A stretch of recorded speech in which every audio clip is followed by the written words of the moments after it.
Good afternoon, everyone. I'd like to thank you for joining us for this update on, or the introduction to the budget. Today we have Kevin Gordon, Jack O'Connell, and Abe Hajela from Capital Advisors. I know they have worked very long hours over the weekend preparing, so SSDA is out in the forefront of bringing this information to you. I think you're going to hear some good news, and then they'll also be discussing some issues that we are going to be working on behalf of all the small school districts. So without any further ado, Kevin, Jack, and Abe, you're on. Great. Thanks so much, Deb, and we really appreciate your great leadership of SSDA. It's been terrific.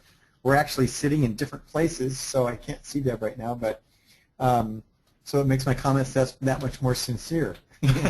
Anyway, we're going to jump right into this, and we always start these presentations with a slide that talks a little bit about sort of themes and thoughts. So, Jack, you want to kick this off? And thank you, Deb, and thanks for all the great work you do on behalf of the Small School District Association and really all of the students in California. We started out with a little victory lap, and this is for the governor. And he's on a victory lap. He really made his re-election wrapped up in two propositions, as you all know, Prop 1, Prop 2, for water, and then also for the budget reserve. Each received over 2/3 votes approval. That was really his re-election campaign. He spent what little money he spent on this campaign promoting his two ballot measures, had lined up a lot of support, and he's really very happy and on a high, similar to where he was 2 years ago when Proposition 30 passed, which generated more revenue for the state.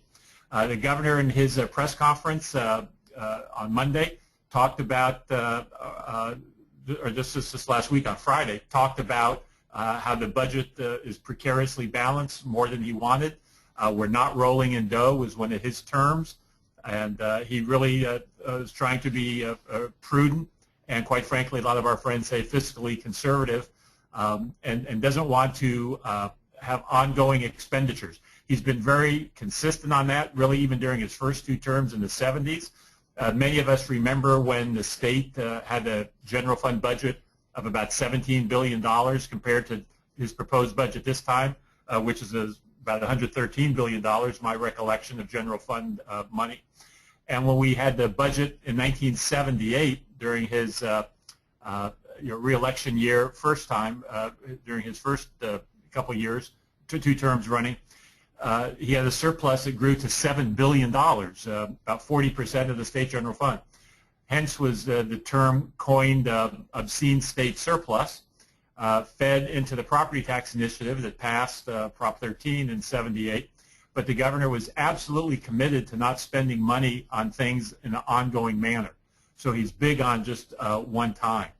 Because of the way Prop 98 works and maintenance factor and paying back money that's owed to education, the K through 14 community receives much of the increase in funding of general fund. So much of the growth in the state general fund goes to K through 14.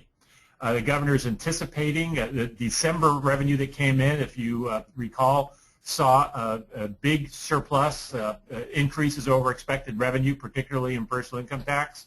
And so if is that a trend or is that an anomaly? Many people think the economy is still running strong. Unemployment's dropped nationally, 3 million more people working today than a year ago this day, and unemployment now less than 6%, and that's a real driver when you talk to a lot of the economists like Jerry Shelton and others. But the governor wants to be conservative. He's wants to try to stabilize, avoid the boom-bust cycles that we've all seen in California last 30 or 40 years. That's why he's big on reserve within Prop 98 now, as well as the state reserve. And that's really primarily what his Proposition 2 was about as well. Kevin? One of the things that that we watched in the governor's press conference was how he would, as we mentioned in the second bullet here, frames the debate. I mean, there's no question that when you compare this to the cut years that we've just sort of come out of, that there is a lot of new overall revenue growth in this budget, and the trajectory looks good both last year, the current year, and next year. But what the governor's trying to do, obviously with sort of this turn of a phrase, precariously balanced, is sending a signal to the legislature that he doesn't expect a whole lot of spending initiatives on their part. He's really trying to hold the line. And so although he's got plenty of spending of his own in this budget, he's basically trying to say, other than these big initiatives that he's already launched, LCFF, water policy, the rail, all that kind of stuff, we're done with big spending programs is basically what he's trying to say. Of course, he gets his, and there's a lot of pent-up demand amongst legislators to do something, but there's a reason for him to use this characterization that balance in the budget is very precarious, or sort of we're just kind of getting there, and that is that he doesn't want them to go on a spending binge. So we'll see what happens. The other issue with regard to revenues is we noticed over the last year and a half that the governor's revenue numbers have always been short of what the legislative analysts in almost every economic forecast would show. The reason why we put this bullet in here, this anticipation of strong revenues, is because the first time now in this go-around as governor, Jerry Brown agrees with the legislative analyst's revenue figure, which is a big one. Now, Jack mentioned December revenues, which are even bigger than even the legislative analyst would have expected, and that's why we have a May revise. In fact, the governor's budget director said that.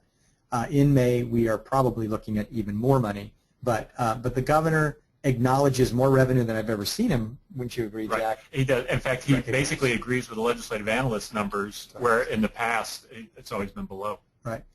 So let's take a look at the political backdrop, because this is definitely going to affect a lot in the budget dynamics. New legislators, obviously new legislative leaders, both the Speaker, the President Pro Tem of the Senate are new. Now the Speaker and the President Pro Tem actually are serving under what are the old term limits. So there's going to be pent-up interest in ultimately occupying those two posts. But both of them are new. Both of them are new this year, this calendar year are new. And then you have a bunch of new legislators, particularly in the Assembly, where the most veteran member of the Assembly was elected in 2010. So we did modify term limits, so they're going to be longer terms for all these newbies. And those folks are going to be around for a long time. So, for example, we got a brand new chairman of the Assembly Education Committee, and he's not only the chairman, but he happens to be a freshman, and that's Patrick O'Donnell. I like the last name, O'Donnell, slight imperfection from O'Connell. Well, I told him that if he ever wants to run for SPI, you've got some old bumper stickers, you just change the letter. One letter, and he's ready to roll. Anyhow, so you have tax policy. I think it's going to be one of the major issues that's going to be grappled with by the legislature. It'll be both an important policy issue, but a lot of politics. People have been debating about whether or not we have an extension of Prop 30, or in fact whether you go what looks like where the governor's leanings are, which is let's take a look at the equity we have in tax policy and the way revenues come into the state of California. Senator Hertzberg, the former state speaker of the state assembly, has said we really need to get away from this overdependence on income-based revenue and balance our tax system so that it's not so heavy on what has been a very volatile tax revenue in terms of the overall budget. And the governor specifically called out Senator Hertzberg at his press conference on Friday and said he's very anxious to see what recommendations Hertzberg and his efforts will bring to the state. The governor's got a political motivation in the past that was focused on re-election and being very, very careful from a spending standpoint. While he still emulates that care with regard to spending, his motivation now moves to one that's focused on his legacy. So in addition to these major signature initiatives and making them move forward in a way that he envisions, he also has $21 million in the bank that he raised over the last few years for his re-election that he didn't really need to spend, that he banks for what he says are some ideas that he may have for future ballots. I think that's probably going to be tax policy principally, but who knows what's to come. But there's no question that he's going to play in that sandbox with regard to statewide ballot measures. There's also the Vergara politics, which affects the K-12 sort of landscape, and that is how does the governor deal with the Vergara case, a demand for some changes as it relates to seniority, teacher dismissal, I think there's a pretty good chance, and Abe, I know will have opinion on this too, that ultimately the folks that brought that litigation will probably lose, I think, as this goes up to higher courts. Of course, that's just my own personal opinion. But I expect there to be legislation on this. This is going to be O'Donnell's probably first foray into real politics like this. But the governor has said that he sees himself as a broker between the different sort of extremes on this issue. So it'll be interesting to see where he lands on any legislation that deals with sort of teacher tenure, if you will, and seniority. Then you've got another overarching theme, which we heard again today, a conversation I had with one of the governor's advisors, on the pressure they expect, and also you've seen press pronouncements by Senator Holly Mitchell and others, that the budget simply doesn't do enough for those in poverty across the state. So you're going to get pressure from the non-Prop 98 side of the budget that in terms of potential manipulations or changes that would lower the investment probably in schools and do more on the side of making up in some of the health and welfare programs for some elements of those programs that have not been restored since very deep cuts were made to them. That's clearly going to be a tough fight, or there's going to be mounting pressure. But at the end of the day, Jack, you think it's going to be tough, and the reason why is 98, right? All the governor has to say to people that say we need more money for the non-98 side or for the age-blind disabled is simply say, show me the 2/3 votes to suspend Proposition 98. And the reality is not going to happen. Right.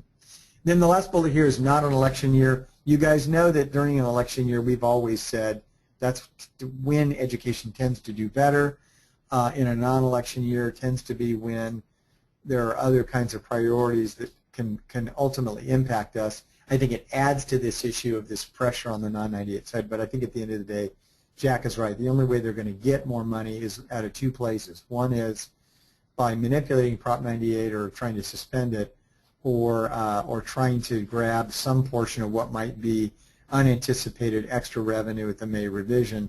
But even then, they're going to be tangling with education. And then the one last point I wanted to make before we go on to the next slide on the political backdrop is I can remember doing this with Deb and SSDA exactly 2 years ago, and our first bullet was the Democrats in total control.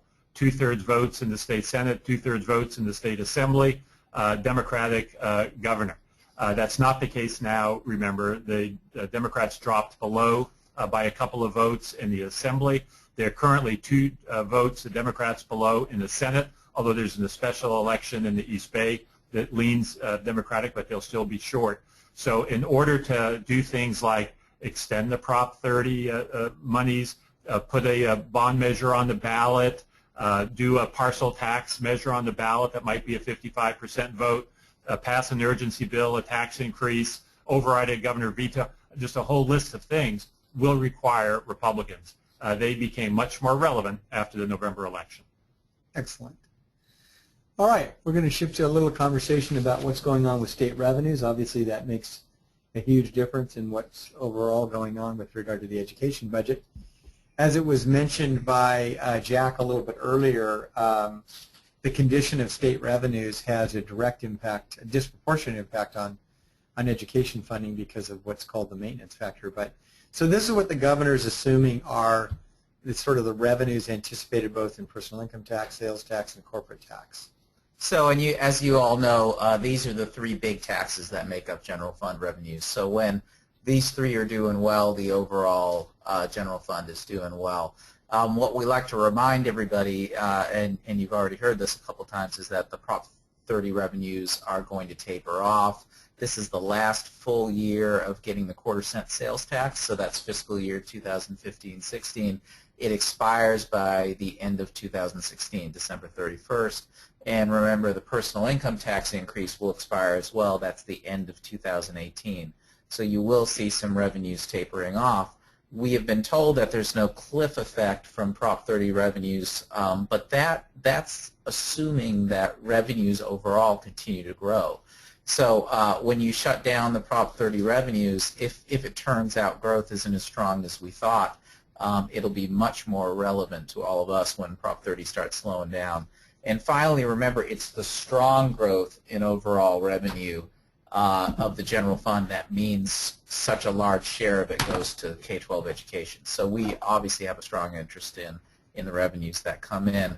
Obviously, capital gains will remain volatile. They're sort of volatile by definition, and so we're going to talk about that a little bit more with the rainy day fund. But finally, the large increases in revenue mean we do have some rainy day fund transfers, and we'll talk about those in a second. The director of finance talks about the validates sort of the LAO's conclusion there's no cliff effect by describing that you've got this stair step expiration 2016 and then 2018. But the one thing that's important to note is that while there may not be a cliff effect almost no matter what happens on revenues because you have one go off at one point and the other a couple years later, the one thing that we do know is impacted is overall Prop 98 funding going into the future. That there is an impact, and that is a leveling off of the growth that you see year over year in the amount of money that schools get.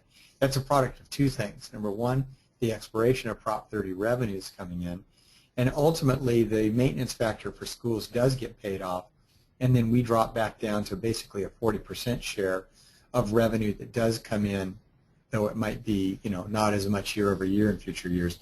Those two things serve to blunt the level of increases that we're getting year over year. Go ahead. So we're going to speed up a little bit here. These are things that are kind of obvious just from the chart. The thing to really notice here is when you look at 2015-16, in the past we've had a really large gap occasionally between the January budget, the Budget Act, and the LAO predictions, and it's the green line from the LAO that we want you to pay attention to. That's what they said in November was their actual expectation of revenue. They put in, just to be safe, a slow growth chart that assumes that there's an economic downturn, essentially. So what's interesting here is how closely the lines come together in 15-16, and as you can see, the projection for out years look pretty good. The other thing I'll mention is that, in the prior slides we've showed you over the last really couple of years, we've noted that typically both finance and the legislative analysts will provide these sort of forecasts of what they think is going to happen, and we have all repeated over and over again the potential that there could be a downturn, that none of these economic forecasts seem to recognize that. So kind of some congrats to the LAO that they actually put into a scenario over their forecast period, one that is their normal forecast, but then also put in the potential of a slowdown economy and what that means so that people can begin to anticipate what the implications of that would mean. Although, it's still a trajectory that's pretty positive. I mean, it's an upward slope, which I think is the important thing. So the rainy day fund, this is the first time we're, well, actually, these will be the second transfers under the rainy day fund. We just wanted to remind everybody what this is, and we'll come back to it later when we talk about the real controversial issue about transfers to the Prop 98 reserve and potential caps on local budget reserves. But just as a reminder, the rainy day fund is a whole bunch of things combined. There's the budget stabilization account, which we like to think of as the state general fund reserve. There is a Prop 98 reserve. And finally, transfers to the rainy day fund don't necessarily go into any reserve. We wanted to remind folks that a large chunk of them go to pay off state obligations, state debts, and in the future they may even go for state infrastructure. So rainy day transfers, when we say that, doesn't necessarily mean a transfer into a reserve. And then just as a reminder, there's two different types of transfers every year. So what we call the annual transfer, it's 1.5% of whatever the total general fund revenues are. So that's going to happen every year. When capital gains are a high percentage of total general fund revenues, right? So when they're over 8% of total general fund revenues, then there's also what we call a peak transfer, meaning the excess general funds over 8% will also be transferred to the rainy day fund. This year we happen to be at 9.4% of the general fund. That's because there's $10.8 billion in capital gains tax revenue. That's an estimate right now, but that's what they're looking at. So there is a peak transfer as well. Great. And then this slide just tells you what that means in dollar amounts. So the total transfer to the rainy day fund from both the annual and peak is a little over $2.4 billion. And half of that goes to the general fund reserve, the budget stabilization account. So that's the bullet that shows $1.22 billion. And that means that reserve account is now at a total of $2.8 billion at the end of this year. The other half, as I suggested before, goes for other purposes to pay off special loan funds and past Prop 98 liabilities. Once those things are completely paid off, they can use that money for other state debts. There is no transfer to the Prop 98 reserve. The reason for that is, if you recall, there's never a transfer to the Prop 98 reserve unless maintenance factor is paid off. We still haven't done that and probably won't for several years. It's not projected to be a test 1 year, so there's never a transfer to Prop 98 unless it's a test 1 year. And because of those two things, there's no trigger of this local reserve cap. I'm going to talk about that a little bit more later, but just this is a reminder that it's not happening right now anyway. Okay, on this slide is really just index of a bunch of individual slides we're going to go over. But it's a great slide if you want to take a quick look at where's all the money going in the K-12 proposal the governor has. And you'll see it's a good mix of one-time and ongoing. Almost all the ongoing is in the LCFF, and most of it is one-time money. And there's one thing that we're not going to come back to just because it's so straightforward. We don't have an extra slide on K-12 deferrals, but as you can see here, about $900 million of one-time money from current year, 14-15, was used to eliminate the deferral. So because the total is now 0, we didn't bother you with a slide. Great. Then on Prop 98, I mean, one of the things that we talk about a lot, it seems like, especially during the bad years, was what good is Prop 98? I mean, there was a lot of debate about why do we have it. This is classically one of those periods of time when maybe not necessarily so bad a thing. The Constitution is going to require well more than 40% share of new revenues to us because there's money that's owed to us from prior years. That's all by virtue of the way Prop 98 reads. So the Constitution requires that until that maintenance factor is fully repaid, the overwhelming majority of all the new revenue growth that we have goes actually to Prop 98. I know that's a frustration to the non-98 side of the budget. A lot of folks over at the Capitol building who would like to get their mitts on some spendable money, but a lot of it just goes automatically. Virtually all of it goes to Prop 98. And then, of course, there's the settle-up funding required to meet the guarantee for prior years. That's a part of this budget as well. So if you take a look at what happened in 2014-15, they go back, they revise the budget estimates for what's actually happening. And in 2014-15, we believe by the end of the year, Prop 98 gets adjusted upward by $2.3 billion. Now that estimate doesn't take into account this extraordinary revenue growth that materialized in December. That, I think, is going to affect the current year numbers when we get to the May revise, and you'll see that probably be a bigger number. Whatever materializes in the current fiscal year, the one we're in the middle of, obviously materializes as one-time money. And then it increases what will be part of our spendable increased capacity going forward for 15-16. So you see the $2.2 billion, 14-15, $400 million in kind of settle-up obligations from prior year. We are in a test 2 year. That's the second to the last bullet there. That simply means that the Prop 98 guarantee is predicated on prior year plus an adjustment for inflation. That will be what 15-16 is, a test 2 year. The current year that we're in the middle of is a test 1 year. It's predicated almost completely on what's happening with general fund revenue, a straight percentage of general fund revenue, obviously adjusted for the amount of money that's coming in for maintenance factor, to retire the maintenance factor.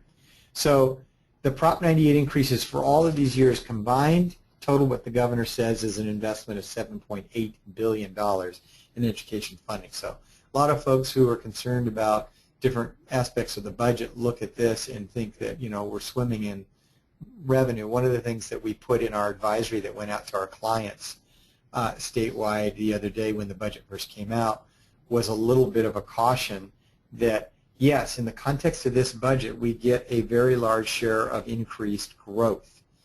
But we are still very low when it comes to per pupil funding compared to other states, and those are arguments that statewide associations know they're going to make about the adequacy of funding generally for public education. So this chart just shows you Prop 98 changes over time. We use this chart for a couple reasons. One is you heard a lot if you watched or read from the governor's press conference. He talks about a 39% increase for Prop 98 over the last 4 years, which is a huge increase. But this chart here is to remind us all it was a huge increase because 11-12 was such a bad year for us. So this chart gives you a little bit of history. Back in 06-07 and over to 07-08, we were growing at sort of the rate we're growing now. And then the bottom just dropped out from under us in 08-09 and going forward for a few years. So yes, great progress over the last 3 or 4 years, but we want people to remember that history. We also have this here to remind folks because there is a little bit, every district gets a different amount of funding under LCFF, so you can't just take this and divide by ADA.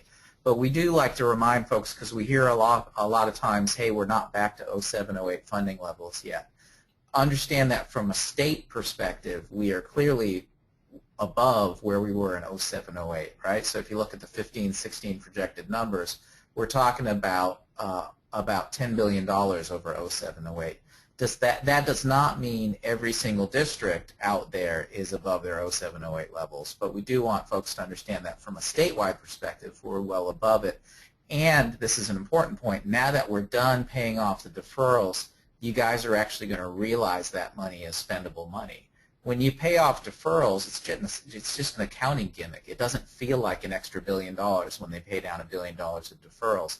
And that's why Kevin referenced before, we now have this very large number, $7.8 billion accumulated over 3 years of actual spending capacity on ongoing programs. Doesn't mean we think they're going to spend every penny on ongoing. The governor's pretty conservative there, but there's that capacity now, and now that we've paid off deferrals, it's real.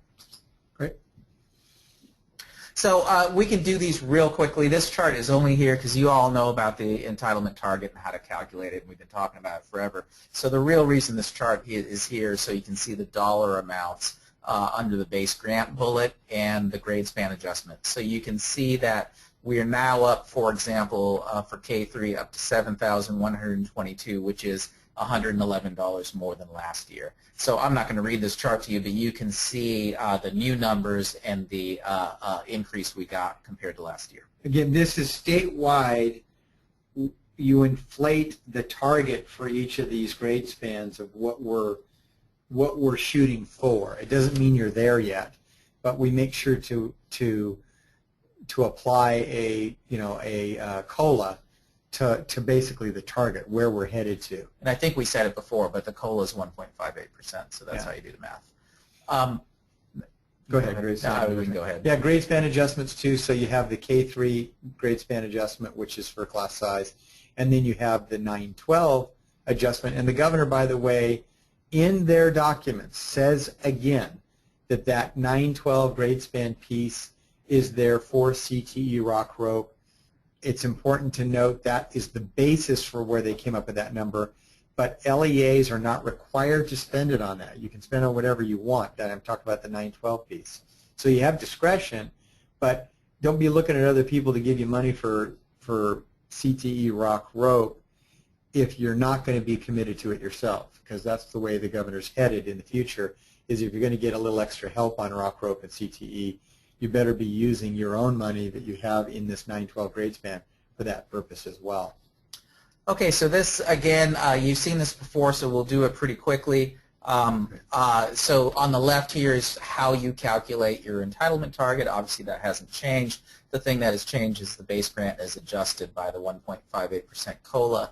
Obviously, that has ends up adjusting the K3 and 9-12 grade span adjustments, and it ends up adjusting the supplemental and concentration grants. So this slide here then shows you how, you remember you had to come up with your hold harmless amount back in 12-13, and these were the things that you added up to come up with that. And then we just wanted to show gap funding over time. So over the prior 2 years, they've spent about $6.8 billion to close what we call the LCFF funding gap, right? So they projected it would take till 2021 to fully fund everybody's entitlement target. This is statewide, and again, the reminder is some districts were already very close to their entitlements. Some, very few, were over. A lot were a long ways for their entitlement. So from a statewide perspective, we assumed it was going to take about $18 to $19 billion to close the gap. Over the last 2 years, they've spent $6.8 billion on it.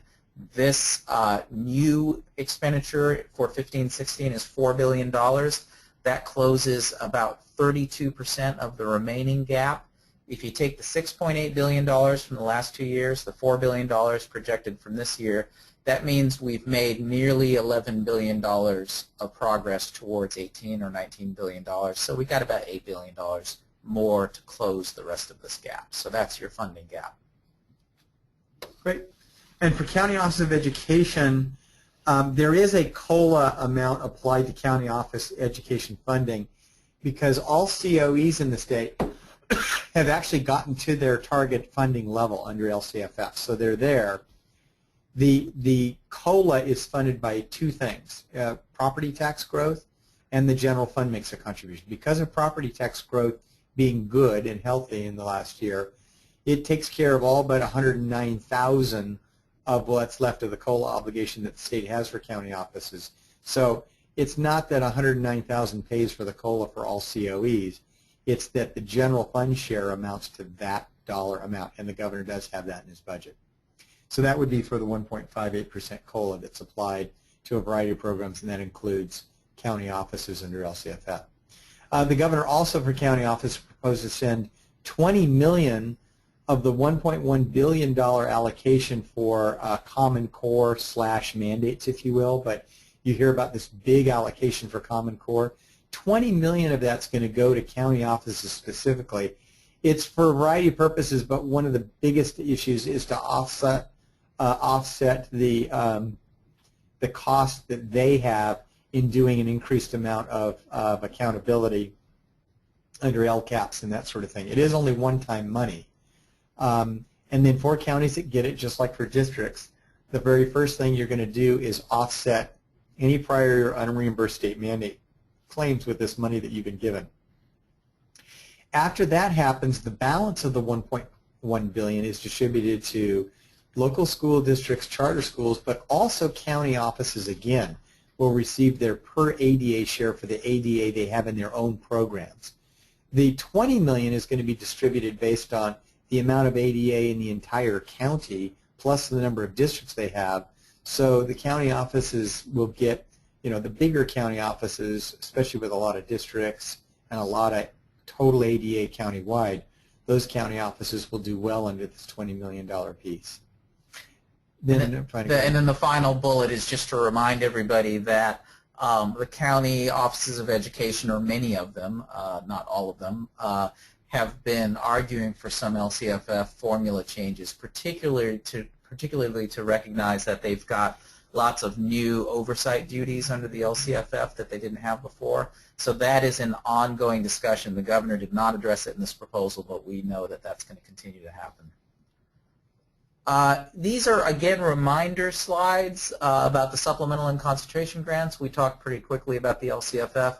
So this is just a reminder when we talk about base grants versus supplemental and concentration, and then we know very well this issue comes up and can be pretty controversial when you're doing your LCAPs. It also comes up when you're doing your proportionality requirements. So we wanted to remind folks what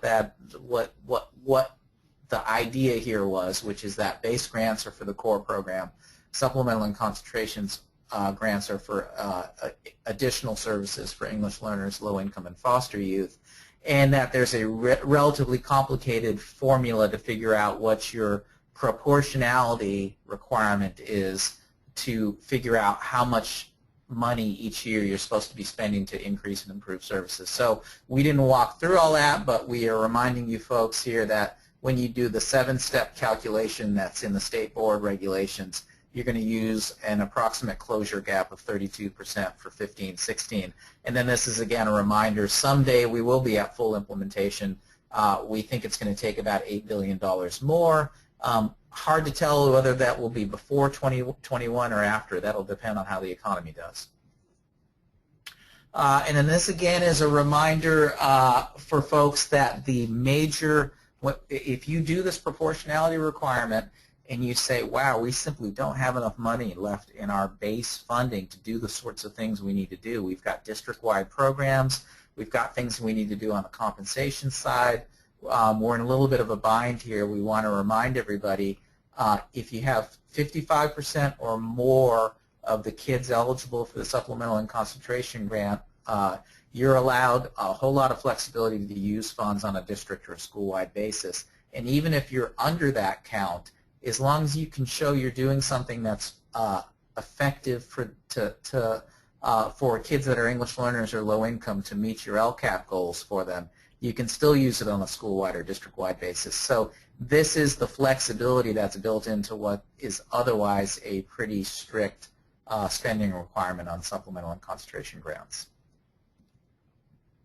All right, so let's move to other key budgets issues. This is to remind you, back at the beginning I talked about the rainy day fund and Prop 2, local budget reserve. There are some new local budget reserve rules. Only one of them kicks in this year, and that's the transparency requirement. So as of July 1, 2015, when you adopt or revise your budget, if you have reserves in excess of the minimum level recommended by the State Board of Education, and that's a pretty low level. So if you happen to have a reserve above that level, all the transparency requirement requires you to do is at your public hearing when you talk about your budget, you also have to talk about why you have a reserve of that level. This is not, I think, a particularly strict requirement, but it's triggered for most districts because I think most of you have above the minimum level recommended.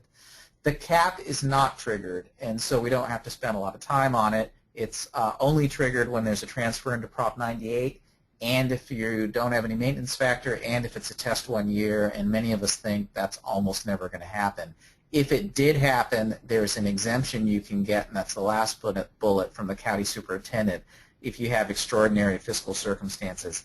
I think virtually every small school district needs to have a reserve that's larger than what's allowed by the cap. And if I had to guess, obviously I can't guarantee it, virtually every county superintendent would give them an exemption if they needed it, because it's just crazy for a small not to have a reserve larger than that. Great. So on CalSTRS, one of the things that we've talked about, obviously, is 5 weeks before the beginning of the current fiscal year we're in, we got this new expenditure kind of thrown on us, and it obviously took its toll in terms of anxiety as well as just sucking up you know, a good portion of some of the increased funding we were expecting on LCFF. And it has long-term implications that are crucially important to us. That curve, as we get revenue from 1 year to the next on LCFF versus the obligation we now have on STRS, CalSTRS, but not just CalSTRS, but also CalPERS as well, is a very difficult problem. What we want you to know is that we're going to be advocating on this. You know, SSDA is going to have its voice very much heard on this, as well as some of the other statewide groups. You know, nobody owns this issue. It's one that permeates the entire education community, and your voice will be heard on this issue. So we're going to be talking about what some of these important implications are of this increased cost.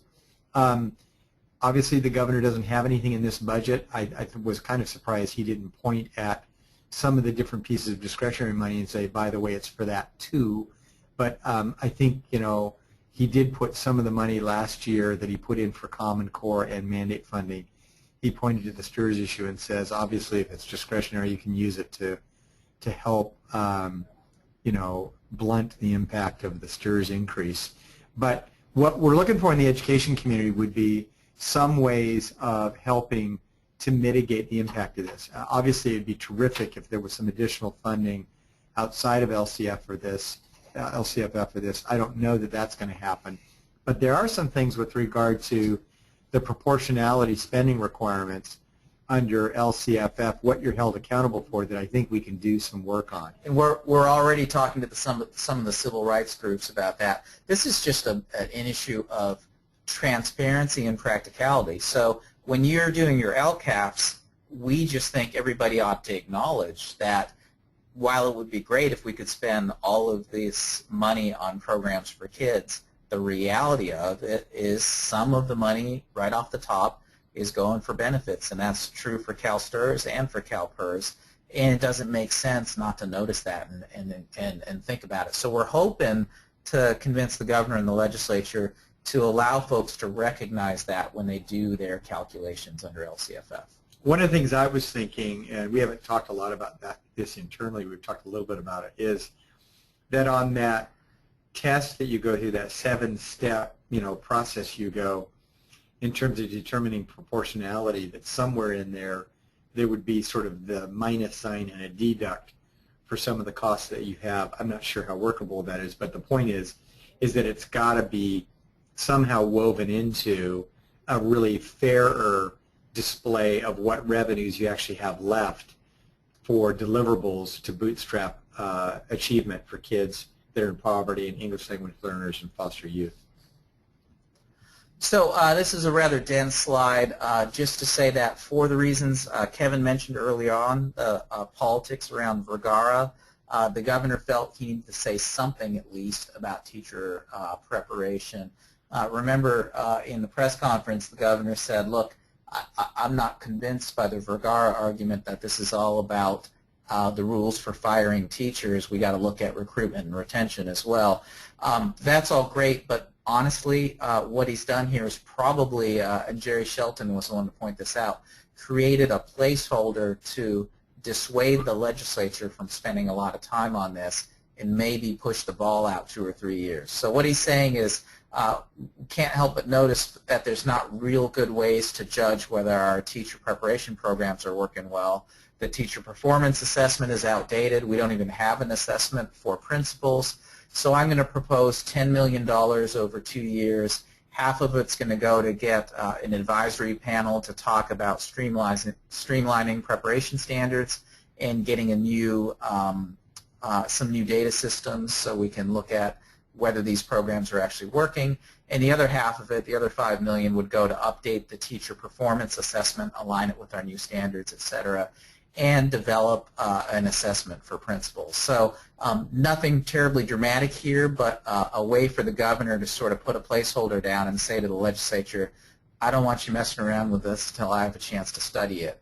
So a smart move politically by him. The other thing that he addresses by having anything on this subject at all in his budget is the big question mark about BITSA, is that there's been real contentiousness about the fact that, just sort of broad brush getting rid of a bunch of categorical programs without sort of really an evaluation of what they do and what good they do left some real questions in 3 areas: CTE, rock rope, adult education, and BITSA. Well, the governor's answered, and we're going to talk more about it on those first 2 subjects, but on the BITSA issue, there's still sort of an outstanding question about what are we doing. And so the governor wants to look at, again, as it was pointed out, take a little bit of time to look at what we're doing in these areas. And there was supplemental report language passed as part of the budget last year for the year that we're in the middle of that asks the administration to put forth a plan to get an idea of what they want to do with regard to BITSA. This is a way of sort of punting. I don't think it's going to be enough. I think the budget subcommittees are going to want a lot more specific idea about how it's going to be funded and how we protect or build upon what BITSA look like. So this is, Kevin mentioned the $1.1 billion in discretionary one-time money. We've underlined discretionary here because you can call it Common Core, you can call it mandates, you can call it whatever you want. We told you last year that the governor has figured this out and cleverly multi-purposes the same dollars. We were actually kind of surprised this time he didn't say it's discretionary money for Common Core mandates and STRS, because he can say whatever he wants. The point for you is it's discretionary. You could use it to invest in Common Core, and the governor particularly points out, ELD, next generation science standards, and new accountability responsibilities. As Kevin mentioned, some of it goes to county offices of ed off the top, and then the remainder's divvied up by ADA, about $183 per ADA. And this money offsets any prior year mandate claim reimbursements. This is important. Everybody gets the money, but if you happen to claim in prior years, you count this against it. So it's this way, again, of multi-purposing the dollars. We believe this approach so strongly favors mandate block grant over claiming that it kind of doesn't make sense to claim anymore. If you claim, you give up the mandate block grant for any year you claim in, and you will never get that mandate block grant back, that money back. What we're seeing here is claiming doesn't give you any big advantage, because what the governor's going to do, and by the way, the legislature really likes this idea too, so we don't think it necessarily changes when there's a new governor. They're just going to put out discretionary money and count it towards paying back claiming. So most folks now are going to be in the mandate block grant, particularly smalls. It's far easy for you as a practical matter to be in the block grant anyway. I mean, if you do full claiming, basically you're giving up your right to this. You're giving up your right to the mandate block grant and get in line for money that everybody else is going to get on a per student basis. So that's what's so silly. The only good news here is if they give you this money and you count it towards your old reimbursement claims, I guess I wouldn't expect the controller to come knocking and auditing, because they get nothing out of auditing. My response, if they audited it and said my claiming was worth zero, my response would be, well, you owed me the money anyway. Yeah. It was a per ADA distribution. Everybody, yeah. On school facilities, the governor has a no plan approach, basically, is that he puts out some principles, many of which he describes in the budget document as a series of issues or flaws in the current system that are almost identical to what appeared in the same document a whole year ago. This time, however, he adds some principles about what he sees generically as the solutions to some of those problems. And it basically puts us back, gosh, almost a couple of decades to exactly what we used to do before, which used to be everybody's local problem. And some of the key things the governor wants to do is saying, expansion of local control, which means it's your problem, not ours. Targeting state funds at districts with the highest need for financial assistance. That's trying to respond to an issue many of you heard that we raised to the governor, which is that without any kind of a state program, you completely abandon local communities that simply don't have any local tax capacity, even if they wanted to do something about it. So I think we piqued the governor's interest on that. If he ever does have money to do something about it, he wants the priority to be those districts that even if they want to, can't help themselves. And then there's, he would like, if the money is available, for us to increase the state level of funding for charter school facilities by lowering the eligibility requirement of free and reduced meal rates from 70 to 55%. So I just wanted to throw in on school facilities. Kevin and Jack talked a little bit right at the top about the non-Prop 98 pressures and are they thinking of doing anything on the 98 side. I agree completely with them that suspension is not in the cards, so it's not easy to take our money for those purposes. But some of us were worried in facilities and continue to be worried that if they come up with a hardship program to take care of those neediest districts, the ones with the low property assessed values, they could say, hey, that's part of Prop 98. Since I got such a large Prop 98 amount of funds to play with, why don't I just call that within Prop 98? We are going to fight that tooth and nail if they do that. They're simply then reducing the amount of operational funding everybody has to pay for facilities that way instead of through the bonds. And just to echo what Kevin was saying about the last couple decades, we've built and modernized schools in California at a pretty impressive rate over the last few decades, and that's because we had a local and state partnership to do it. And when you just drop the state part out of it, I don't think anybody feels really good about what that's going to look for the next 2 decades. Two other really important points I thought about on facilities. Number one, the one our colleague, Mr. O'Connell, you always like to remind us about, no state bond. I mean, the governor has made it really clear, it's not in this document per se, but in the private meetings that we've had with the administration over the last several months, it's been made very clear. The governor is not going to be supporting a 2016 bond. So that is obviously not going to happen if he can help it. Now, I don't know what happens, different interest groups and others outside of, sort of institutions of government wanting to take matters into their own hands, because you can place a ballot measure on separately. That could potentially happen. But barring that, he does not envision any kind of facility bond. The other thing that's really important about his proposal is that this long, many-year tradition of the home builders having some very, very significant power up here in Sacramento, the capital, who were very instrumental in capping developer fees some years ago and making school districts run through a bunch of administrative requirements to make sure they were applying for state money and so forth. The governor abandons all of that and basically says we're going to go back, if he has any say in it, we're going to go back to a structure of local developer fees that's a lot like it used to be when most of the school facilities that were built in high growth areas were built by developers. And we have a three-tiered fee structure, sort of depending on what's going on with the availability of state revenues, Tier 1, Tier 2, and Tier 3. And the governor says, I want to get rid of those. I want to create only basically one tier, if you will, one level of fee structure, and it's going to go from 50% to 100%. Right now, it could actually be zero if you got enough state money and you had the right kind of eligibility and local bonds. You might not have developer fees at all, but under the governor's sort of future vision here, developer fees are absolutely a crucial part of what will fund school facilities up to, in high growth communities, 100% of the tab. This is just a major departure and very likely to be extraordinarily controversial in the legislature. So we have a bunch of slides we can go through real quickly because they mostly just deal with giving COLA to programs. So child nutritionist COLA adjusted for ADA, and that's about it. Adult ed, I think we've mentioned a little bit before. Actually, there's quite a lot in the governor's proposal about adult ed. The reason why we're not going to spend much time on it is simply not fully cooked, right? So you remember originally the governor said, hey, why is K-12 doing this? Let's shift it over to the community colleges. So we'll do a 2-year MOE, and then we'll just shift it all over to community colleges. That was floating like a lead balloon pretty much. Nobody liked the idea, and so he's now pretty much kicking the can down the road until he figures out what to do. The effect of all of this is that there's a funding distribution that's going to allow school districts that have been doing adult ed to continue to do it. There's funding, so it's not an MOE, but there's money there available.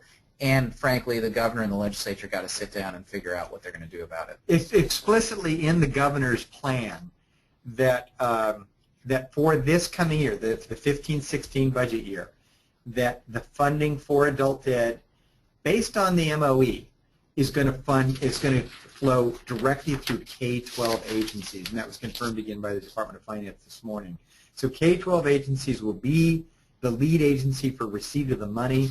That was probably the most contentious, controversial reform in what the governor's talked about over the last 2 years. Clearly he's backing away from that. And then what happens going forward is going to be the legislative process. I mean, if the governor had his way in this plan, it's a lot of conversation at the local level between different stakeholders, but obviously primarily the community colleges, to decide what's the best way for the money to flow going forward. But it gets rid of the mandatory community colleges will be the funding agency. That is not going to happen under this proposal unless it's determined to be that way in future years by you at the local level. CTE Rock Rope. So this program really represents, I think, a significant victory for everyone that's been advocating for CTE Rock Rope over the last couple of years since the advent of LCFF. What essentially the governor does is he creates a pot of money that becomes what's necessary to really keep these programs moving forward, what we call high-quality programs. That's anywhere where we've been running a comprehensive CTE Rock Rope program that's been in existence, either JPAs or the kinds of programs that you in districts in collaboration with your county office of education have been running. There's going to be money available on a dollar-for-dollar match basis. It all has to be used for CTE Rock Rope, but the point is injecting money to basically fund these programs going forward. Now, this goes for a 3-year period, which is good. One-time funding in each of those 3 years at $250 million each year. And again, we think is what's necessary. Now, there's one little part that's missing here, and that is that we've been advocating for an acceleration of the 9-12 grade span funding for you as districts, because this requires a match to get that grant. Well, that match is money that you put up. Well, they're expecting you to take that out of your 9-12 grade span piece, and obviously LCFF's not fully implemented yet, so you don't have the full 9-12 amount of money for CTE. We're going to lobby to see that bucket gets filled up so that you have your matching funds to make this whole thing work. Otherwise, we're pretty pleased with the direction of this pot of money and what they're going to be trying to do, and we'll be working more on it as the months go. And I would add, this is an editorial comment, obviously, but some people are worried about the 3 years of one-time funding and does the program go away after that. My view is these programs are not going away. This is the governor's way of pushing it out till after he's no longer governor and letting somebody else recreate a categorical program. We all know that the governor has said, I'm not creating any more categorical programs. You know, this swims and quacks like a categorical program, and I think it's going to stay that way. Yeah. Technology infrastructure. So we're happy to see another $100 million into this. This is a big issue from some of the smalls. This program, the high-speed network, is run out of Imperial County Office of Ed in partnership with Butte and Mendocino, and we're just happy to see that there's additional money here. Obviously, they're concerned about sort of the tie-in with what we're going to have in terms of new assessments that require connectivity. So some money here, not as much as we might have hoped for, but most of it directed to the right purposes. And it's a 4-fold increase as opposed to last year, where it was about $26 million. So it's a nice jump, but again, not enough. On special ed, really nothing yet. Okay, so this is another one of those where you have a slide to show you the COLA, the adjustments for growth. But the real news here is, as you all know, there's a task force to study potential changes to special ed, both programmatic and funding changes. But their report and recommendations, while there's some drafts floating around, have yet to be finalized. We're expecting those to come out in the spring. If there's something there that's sort of actionable that can get into a policy, then the governor might come out with it in May. But for now, we're mostly looking at simply dealing with COLA and growth for special ed. And the good news for small school districts is the chair of this committee is actually from a small county, El Dorado. That's right. So that's pretty much it. What to expect next? You know, the budget committees are going to, legislative budget committees are going to look at it and look at the governor's plan, start talking about what the legislature thinks about the whole thing. The LAO will shortly come out with a review of the governor's plan and, more importantly, a new revenue forecast. So their last revenue forecast was from November of last year. The new revenue forecast will include December, which I believe both Jack and Kevin mentioned earlier. December revenues were high, so we're expecting a higher revenue forecast. Then you have the budget subcommittee process, obviously, and eventually in May we'll get a May revision. So that's when some of these sort of very estimated revenues become more concrete. We will get an on-time budget because, as Jack likes to say, there's a little incentive, right? Our friends will not be compensated, Abe, if the budget doesn't pass by June 15th. So the budget will pass by June 15th. Shockingly, the budget passes on time now. And we are going to, of course, do our budget perspective workshops starting this week, hopefully in a location near you. We're going all up and down the state again this year. So hopefully you've signed up for the January workshops, and then again we have them in May and July as well. And the dates are posted on our website, Capital Advisors. So that's all we have. I know Shelley, if there's been any questions, has taken them, so we're ready to respond if you are, Shelley. Okay, I do have a question. Are there estimates of the scale of buying power increase in future years? A dollar in future years will buy what amount of goods compared to 2014-15? I don't think we have that kind of estimate. So I'm assuming the question is going forward, we're assuming these revenue growths and more money for LCFF, and we're assuming that's going to buy the possibility of improvements in programs or compensation or more employees or all of those things. I don't have any way of estimating right now what the cost of living adjustments or the cost of doing business, if you want to think about it that way, adjustments are going forward. And of course we know there's regional differences all up and down the state. So great question. I mean, I think what we can say is compared to 07, 08, the growth in revenues statewide, this may not be true for every district, has outpaced inflation. So we do have a little bit more buying power now than we had in 07, 08. But if the question is, did we assume when they said $18 billion that there would be no increased cost? I'd have to go back and look and see how finance did that. But very good question. If you are in collective bargaining or otherwise planning multi-years, you have to remember that every year each of your dollars buys a little bit less. I just have no numbers to calculate that exactly. And in most of our budget workshops that really do begin tomorrow, the first one's in Placer, and then we're going up to Butte. We're going to try to have with some legal representation, people to help us with collective bargaining. My two thoughts on that is, and we talked extensively on the impacts of Prop 30, losing that revenue beginning the sales tax in 16, the higher incomes in 80. Make sure you factor that into negotiations. And then lastly, given the STRS proposal, a 32-year plan last year that was adopted, if you can just hang in there till 2046, you'll see and realize the real savings. Okay, does anybody else have any other questions? You can use the question box on the right-hand side of your screen. Just type it in. I'll be happy to give it to the panel.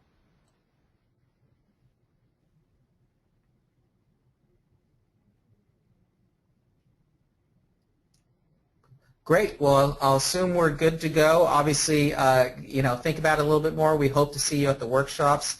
It's a little bit over a 2-hour presentation there. We do a little more detail, and we'll have plenty of time for questions. Thank you, Shelley. Thank you, everybody. You're welcome. And just a quick reminder, SSDA will be having our 32nd annual conference at the McClellan Conference Center, March 11th through the 13th. Visit our website at www.ssda.org and click the events tab, and all information is there. Hope to see you there. Thank you, you guys. Bye, Thanks Shelley. again. Thank you, everybody.